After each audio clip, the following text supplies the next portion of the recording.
On n'est pas bien, paisible, à la fraîche, décontracté du... Oups, un moment d'égarement. ChatGPT, ChatGPT, tout le monde en parle, mais toi Laurent, tu n'en parles pas. Tu vis des moments d'égarement avec ChatGPT. Et oui, c'est arrivé d'un coup, sans prévenir, un tsunami, un tremblement de terre, une glissade sur un trottoir verglacé, un animal domestique et 3 lettres aux effluves nauséabondes formant un ensemble qui aurait pu inspirer Serge Gainsbourg. Oui, j'ai mis un B, tu verras pourquoi plus tard. Qui aurait écrit « C'est ma douleur que je cultive » en frappant ces 7 lettres-là, c'est H-A-E-T-G-P-G-P-T. C'est une fleur bien maladive, je la touche du bout de doigt, ChatGPT. L'intelligence artificielle de Miaou, c'est pas moi, est sur toutes les lèvres depuis quelques mois. Me dis pas que tu l'as manqué, elle est comme le nez au milieu de la figure, car depuis fin novembre, c'est la déferlante du bot, la tornade de l'automation, le gouffre de la paresse, la solution à tous nos maux qui met des mots sur nos idéaux en moins de temps qu'il n'en faut à Neymar pour se péter les os de la cheville. L'IA s'est enfin installée dans nos vies grâce à la bonté sans aucun doute désintéressée de Microsoft, cette entreprise bienfaitrice de l'humanité qui a chaud comme Elena, la cousine de Laetitia. Tant et si bien qu'elle a OTCO, O et Elena, fameuse chanson de Michel Polnareff. Oui, j'ai mis un B, tu verras pourquoi plus tard. 100 millions de personnes ont utilisé ChatGPT en quelques mois. Cela en fait le service le plus rapide de l'Ouest, le Speedy Gonzales de l'Orient. Je te le redis doucement, 100 millions d'utilisateurs en 2 mois.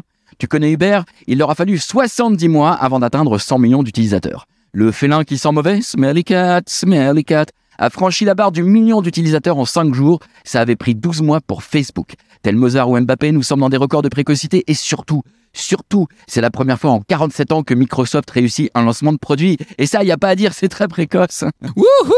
C'est bon pour Microsoft, ça, impressionnant. Bon, et du coup, résultat des courses, tout le monde en parle surtout. Oui, car soudainement, l'intelligence artificielle est partout. Les experts fleurissent et le serpent se mord la queue. Des gourous de la vente ont développé des formations à l'intelligence artificielle, à l'aide d'une intelligence artificielle, et te les vendent grâce à de l'intelligence artificielle, qui elle-même craque l'algorithme des réseaux sociaux comme LinkedIn, qui était juste un tout petit peu artificiellement intelligent, mais pas assez, et qui te génère toute seule des pubs sur lesquelles tu vas cliquer.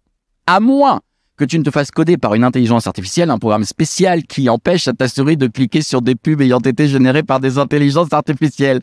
Tu suis, Billy? C'est Kafka au XXIe siècle. Comme si l'on se réveillait d'un cauchemar atroce en se rendant compte qu'il y a de l'oxygène partout. Avec un peu de CO2, il est vrai, mais c'est pas le propos. Le monde prend soudainement conscience que l'intelligence artificielle est omniprésente. Et le monde a peur. Très peur. Très très peur. Les enseignants ne lisent plus que des thèses écrites par ChatGPT. Les magazines littéraires croulent sous les articles du félin qui pue. Les consultants consultent Miu Miu pour faire leur PowerPoint. Les humains les plus intelligents créent des programmes identifiant du contenu créé par de l'intelligence artificielle, encourageant ainsi les universitaires à passer les thèses dans la moulinette d'un anti-GPT, afin de contrer l'anti-sèche moderne que représente l'intelligence artificielle. Absurde. Ouais, y aurait pas aussi des chroniqueurs qui écriraient leurs chroniques avec l'intelligence artificielle? Non, pardon, là c'est moi qui m'égare. Ok, donc les thèses écrites par ChatGPT, super, mais bon, ça semble bien plus puissant que ça, effectivement. Et oui, tout est impacté, les mots, les images, les photos, les idées, les modèles économiques, ta to-do list, l'écriture, la gestion de projet, l'éducation, le service client, la publicité, le voyage, le tourisme, l'investissement, la bourse et bien sûr, les NFT. Car s'il fallait jusqu'à présent un bac plus 17 pour fabriquer un NFT, pour comprendre comment ça marche et le mettre en vente sur des places de marché, Binance, le géant de l'investissement crypto, vient de nous sortir Picasso. Non, je suis pas enrhumé. Une application intelligente artificielle qui crée des NFT toute seule. Picasso de Binance, tu vois le tableau, Pablo? Je te prédis bientôt Sangok du Crédit Agricole, un service pour impressionner tes amis avec tes investissements. D'Embrandt, de Danone et ton corps renaît. Fally, c'est pareil, de Meta Facebook, une nouvelle interface surréaliste du réseau social, déjà pas mal surréel. Ou encore Tozar de Twitter, une déclinaison très tendance qui transforme tes tweets en notes de musique. Mention spéciale à Selvis de Spotify, un service soie du soc inspiré par le roi du rock qui fabriquera des chaussettes en soie de morue, la soie de morue. Ok, on doit venir Laurent gros comme une maison là. Eh oui, tu me connais bien, je me suis demandé ceci. La société Binance peut-elle utiliser Picasso comme marque? À quel expert en droit pourrais-je demander une chose pareille? Un ou une experte qui serait disponible là, maintenant, tout de suite et qui aurait une bonne compréhension du domaine légal, du droit d'auteur et de la contrefaçon?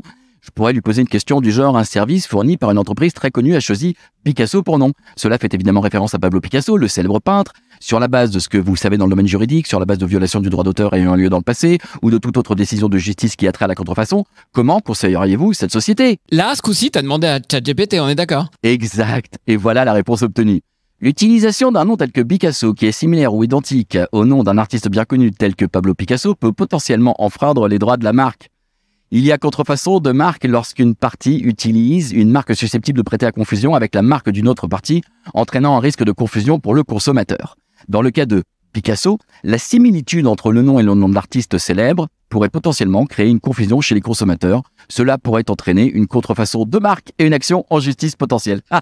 Mais tu vas voir qu'il y aura des gens artificiellement intelligents qui vont acheter à prix d'or des NFT de Picasso en pensant se procurer une toile de maître. Et tu vas voir qu'on va apprendre que Binance a versé des dizaines de millions de dollars aux héritiers Picasso, regroupés dans une fondation, comme Citroën l'avait fait en 1999 pour exploiter le nom de l'artiste espagnol.